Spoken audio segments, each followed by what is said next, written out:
Ganito ako pag wala si amo. Hi, madiyon adlaw. Ako pala si Ann, isang OFW dito sa Taiwan. And for today's video guys, ay magluluto ako ng lunch namin ni Lola. Since dalawa lang naman kami at wala si amo, ito lang yung niloto ko, dumplings lang. At binili to ni amo noong nakaraang araw. At sabi ko sa kanya, dahil dalawa lang tayo, ito na lang yung kakainin natin. Tapos tinanong ko siya kung ilang piraso yung sa kanya. Sabi niya 7 raw. And then ako naman is 8, o diba, para 15 lahat, ganun. At alam niyo ba guys, pag kami lang talaga ni Lola at wala si amo, ganito ako, parang tinatamad ako magluto. Sus, Diyos ko, lalo na ngayong winter na, hay, ang lamig, parang ayoko na gumayak, ganon.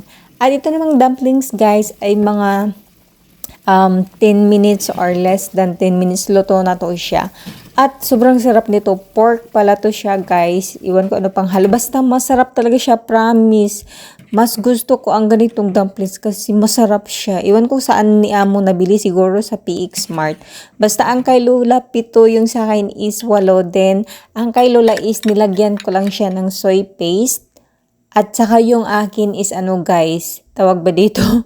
Yung parang ginawa ko siyang siomay. Sobrang sarap kasi guys pag ganito talaga yung sausawan, o di ba?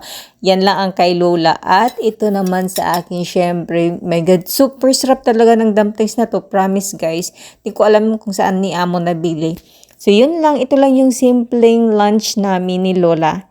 Kain po tayo. Wala lang sabaw dito guys. Ito lang talaga. So yun lang. Bye!